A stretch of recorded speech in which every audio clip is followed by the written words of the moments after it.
Greetings. Let's get right into this. You have to admit that the January 6th committee's presentations so far have been compelling. Anyone who says this isn't real, this is fake, this is the news people trying to do this like a movie presentation or a TV presentation, they're lying. You just have to know that they're lying. And the thing is that the lies almost always sound like people who are desperate to try to get everyone else to not watch, to basically say that everything you're hearing is not what you're hearing, everything you're seeing isn't what you're seeing. Come on. You know, this sounds just like what I've said before. You know, I'm not lying about any of this. What evangelicals have basically done over the last 4 years, or at least the previous 4 years before we got a new real president in office. And I'm not saying that for me to sit here and say that Biden has done a great job, because the man was handed some trouble. We'll just tell the truth like that. But what was going on before then?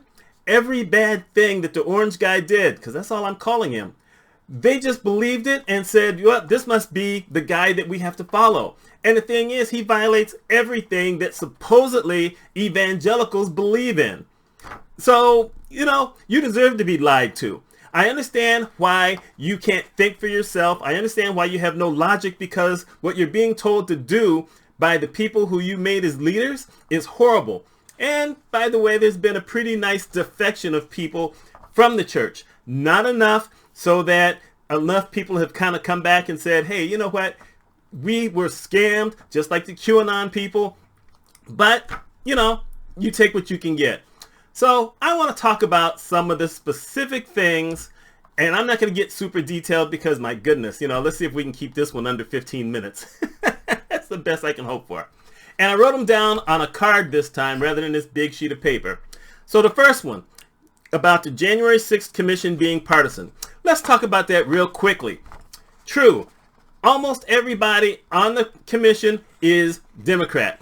2 people are Republican. Now, the way the Republicans see it, if you're on that commission, then you are a rhino, which means Republican in name only. Here's the thing. This could have been partisan. The Republicans had a chance to have more people on it, and what they decided to do is say, nah, we're not doing any of this. And let's face the fact here. Liz Cheney, who has acquitted herself well on this committee and her presentations on TV, she's closer to what the orange guy believes than anyone else, and yet she decided that she had to get on here to find the truth. So it's not partisan. Now look at most of the witnesses. These were almost all Republicans, and a lot of them worked for the orange guy. So how can you say that this is partisan when you've got it? You've got it on videotape. Every one of them.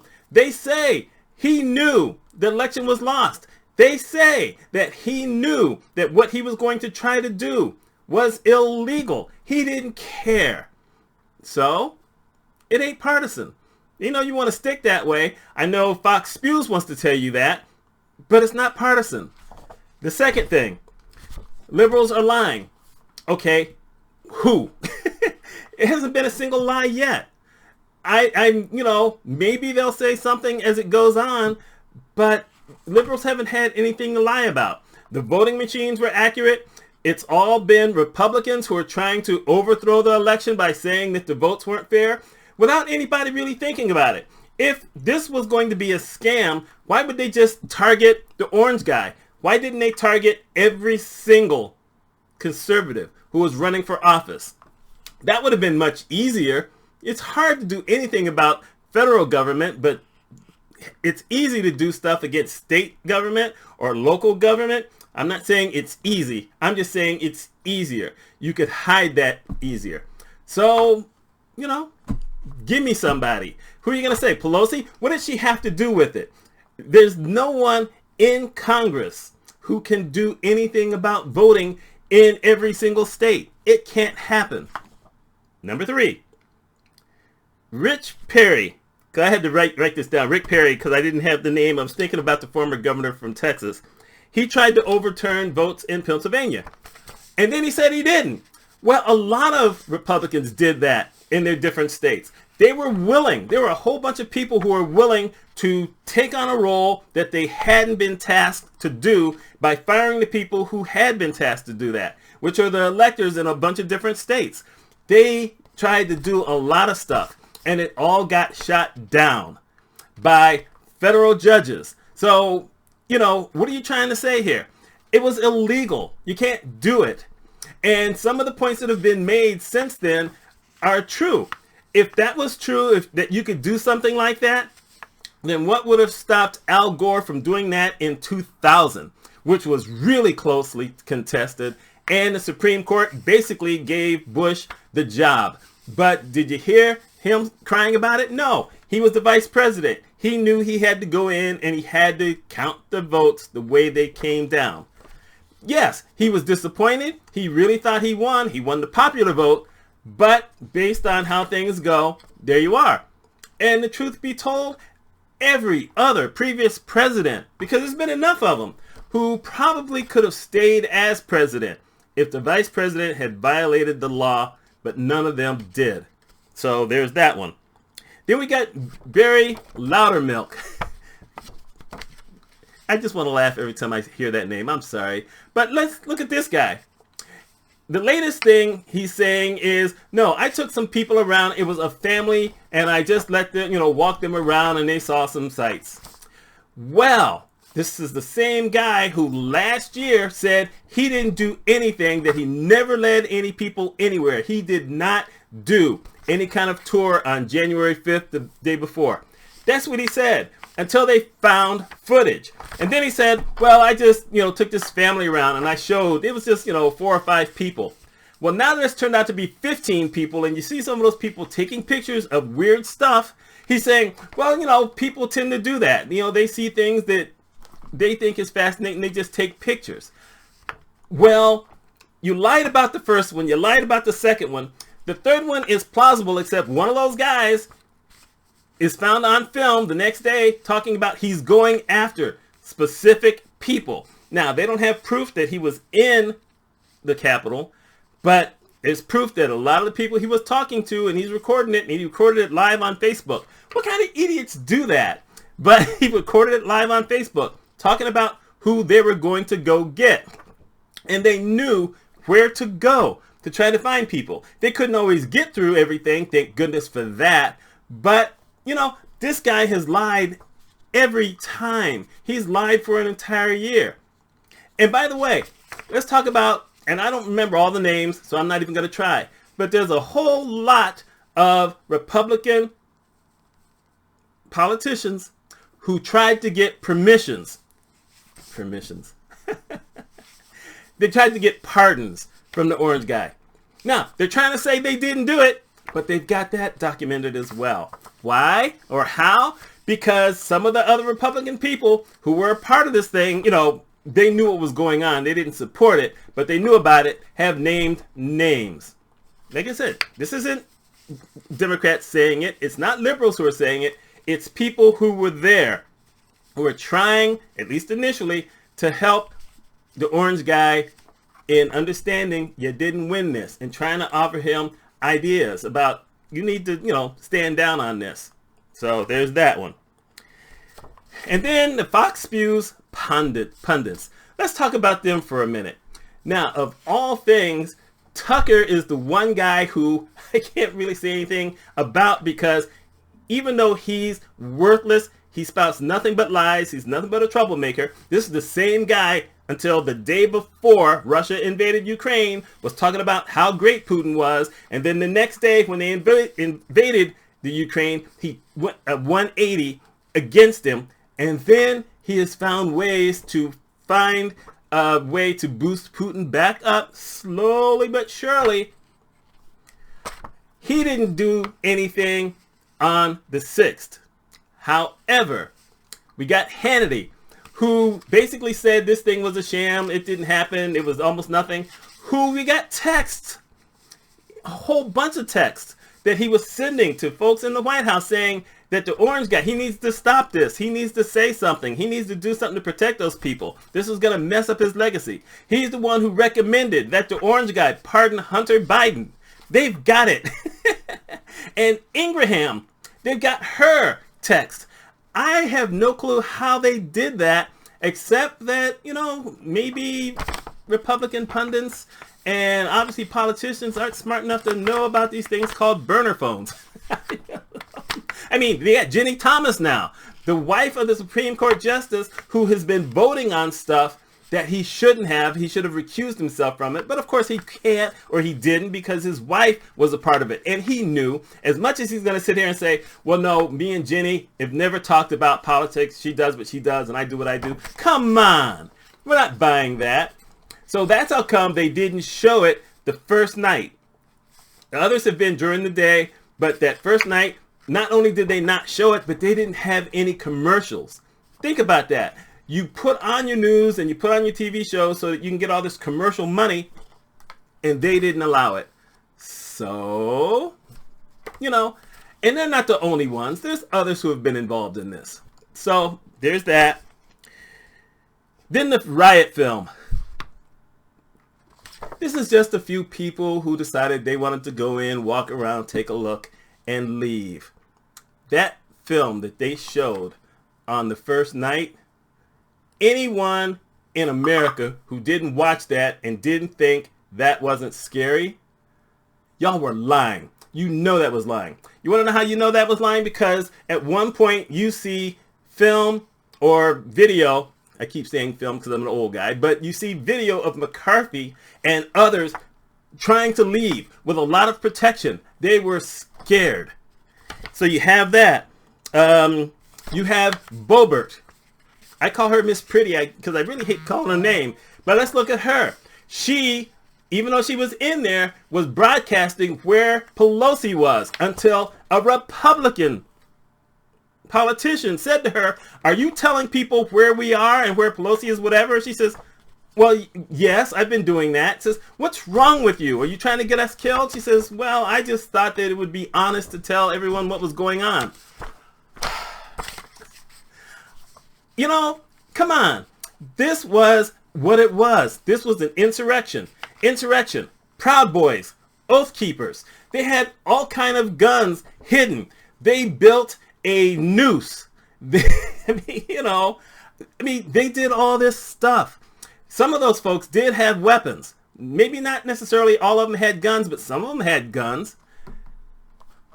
I mean, really, the day that January 6th committee went on TV, they arrested a guy in, I think, Minnesota who was running for governor because they got stuff on him. And now he tried to say that was partisan. It wasn't partisan. That was just how the state decided they were going to get him. That's when they got the information. They got him too. Let's see. How many liberals have been arrested for protests on January 6th? Oh, right. None, because none of them did it. How many Antifa people were arrested for that? None, because Antifa ain't a real thing. As much as you want to think it is, it's not a real thing. And conservatives have tried to change it over by saying, well, shouldn't they have looked into all these other things that Antifa was doing and the Black Lives Movement? Because they're trying to obfuscate everything. It was a totally different thing. Those folks had protests. They had tons of police. How many police were there trying to protect the members who were in the Capitol building that day? Very few. You had the Capitol Police, but you didn't have any other police. You did not have the National Guard. When the Black Lives Matter folks were coming to Washington, D.C. to do a protest, you had National Guard everywhere. The Orange Guy put it out because he said, no, these people are going to come in and cause violence. You know how much violence there was? None. So there's that. Now I got to do this. All the conservative outlets. So that's Fox Spews, Newsmax. I never remember the name of the other one. They were all talking about Dominion and Smartmatic doing all these things, all these illegal things. You know what? They all stopped as soon as they got the lawsuits, the $2 billion lawsuits from those companies. Each one, even individuals got it. Why? Because they knew they lied. As soon as those came up, they dropped it. They even tried to put out messages saying, if we said anything that was offensive toward Dominion and Smartmatic, we apologize. The pundits had to apologize. All of them had to apologize. They all still tried to keep that line towed saying, well, we think there were problems, but they had to stop saying it directly, trying to blame it on the machines. Why? Because they knew they lied. As I said earlier, if that was the case, then why didn't they go after the folks who are running for Senate and the folks who are running for House? You know, if you think it's that easy to do, it could have been done. So, no, you lied there too. And the final thing, and it's going to be just more than one thing, we're going to talk about the orange guy for a minute. So let's talk about him. The first thing is that based on the people who have testified, Republicans, he knew he lost. There are a whole bunch of people who knew he lost. And it was Giuliani who told him, just say that you won. Which is what he told Dr. Oz, because I can't remember his first name, but he told him, just tell everybody you won. Where do you think he got that from? Because Giuliani told him to tell everybody that he won. But they all knew he hadn't won. Bill Barr, the Attorney General, the guy who had basically genuflected a bunch over all these things that he was trying to, help the orange guy get away with, even he said, no, this is as far as I can go. His kids bailed out on him. They all bailed because they said they knew he hadn't won. They didn't really want to be a part of this. Ivanka stayed to the very end trying to convince him at every step along the way. Dad, please stop this. This is not going to end well. The only thing he listened to them about was not giving out pardons. At least I'm assuming he listened to them. Because even his lawyer tried to get a pardon. He's trying to say he didn't, but they got all the texts. They got all his emails. They got his paperwork because a federal judge said he had to give it all up. There was no client privilege. And by the way, and I don't know this guy's name, but there is this guy who thought he had presidential privilege, where nothing could happen to him. So for pretty much a year, he's been going on MSNBC and telling everything because he thought that he had privilege. He was protected. Turns out he's not. So they got him too. You have that. You have him basically berating Pence for not violating the law and saying that he was going to totally throw this thing out so that they could put in the new electors. Pence is not a guy I like. I've never liked anything that the guy has had to say. But he spent 4 years kissing the behind of this other guy. He never basically stepped up for anything until this came. Now, was it because this guy finally had the courage to do something right? Or was it because he knew that if he did that and there was this federal thing that was going to come up, which is still going to come up, by the way, at some point. Not exactly sure how the Department of Justice will do it, but something's going to come up. He was afraid that that would get him arrested, get him thrown in jail, and it would ruin his political ambitions. The guy's got no political ambitions anyway, but he's going to try. He did the right thing. As a matter of fact, he knew because the Secret Service people who were watching the orange guy found out what he was going to do and told the Secret Service people who were guarding Pence what was coming. Now, in general, that's a violation of the Secret Service Code. At the same time, however, the Secret Service Code basically says we have to protect certain people. So a message had to come across to Pence's Secret Service protection saying, y'all may want to protect this guy. There's this thing to come get him. And while they were in there, the orange guy goes on Twitter and he's telling people he didn't do what we needed him to do. He needs to be punished. And they've got a recording of him saying that the man needs to be punished and all this other kind of stuff. Oh my. That the last one? Oh, the final thing. All that money. So they put out all this money saying we need these funds. We need all this money so that we can challenge this in court. It turns out maybe 10% of all that money raised went to court proceedings. What has he done with the rest of the money? Who knows? You never know what shammers are doing with the money. These folks just get the money. He probably is hoping to use that to fight off the charges, because he's coming to New York within a week or two to have to testify about his company, where the word's going to get out he's never been a billionaire, which I've been saying for, at least 15, 20 years. I'm in New York. We know what he is. So he's never been a billionaire. But it's just amazing. And people are still sending money. They're still out there asking for more money. Folks, I'm sorry. If you can't see any of this for yourself, and you see just partisan stuff, and you're listening to people who are saying that he is their God, and they may not be using that word, but they might as well be saying it, and they're still looking for his endorsement only to win an election, they have no ethics. And I did a video about that, which I'm going to link to in the end credit, because, let's just face this. Y'all see the truth. It's right there in front of you. You don't want to believe it. There is nothing to say. But you know what? Now I've put this out there. Some of y'all can come and fuss. You need to keep your language clean, because YouTube's going to block everything before I ever see it. So, but take your best shot. You're going to lose. Every news outlet, except for the conservative folks, is against you. So there you go. And unfortunately, I didn't keep it under 15 minutes. I knew I wouldn't be able to, but there you go. Anyway, my name's Mitch Mitchell. I feel a lot better getting this off my chest. We're in a bad way, America. But, that's life. Let me see if I can follow that. Let's see if I can follow this. Y'all take care.